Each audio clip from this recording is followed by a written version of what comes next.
I'm Claudette Hodge. I'm here for MedTech TV at the MedTech Summit in Brussels, and sitting here with me is Marc Miller. He's the Division President for TransPerfect Medical Device Solutions. Welcome, Marc. Thank you very much, Claudette. Thanks for joining us. So, the first question is, what services, technologies and solutions do you offer to specifically address the EU MDR? Well, there's a broad range of subjects or solutions that we offer, but I would say that primarily it focuses on technologies that facilitate translation for labeling, for marketing materials, for post-market surveillance. The MDR is bringing up a lot of challenges in terms of volume of content that needs to be translated, as well as the velocity that it needs to be translated at. So the pace of work is increasing dramatically. So you can't do that manually. You have to use technology in order to facilitate it. Great.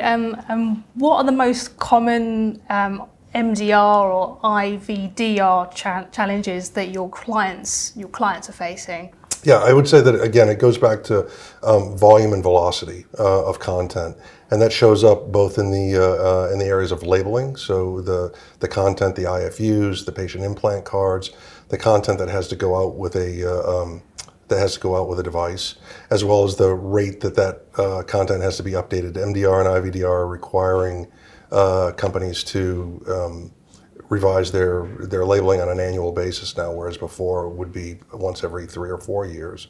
So you need technologies that are going to help you, that are going to help support you in that, rather than doing things manually. And are there any big issues that manufacturers are overlooking in the rush to the MDR or IVDR? Yeah, I would say from a translation point of view, device companies are facing a very similar challenge to what they're facing with notified bodies. So the notified bodies are the organizations that audit a medical device manufacturer. There's a lot of concern, and there's been a lot of concern expressed at the conference yesterday in terms of the availability of notified bodies to complete that work. We're going to be facing the same challenge in translation. If you look at the population distribution in the EU, there's probably about half the countries have populations that are less than the size of New York City. So when you ask ask how many of those folks can be qualified medical device translators, the answer is not many. So one of the challenges is going to be resources for manufacturers. From your point of view then, what steps can manufacturers do to help ease the transition to the MDR? Yeah, there's two things that they can do. One of them is a little bit of a longer solution. The other is something that they can do immediately.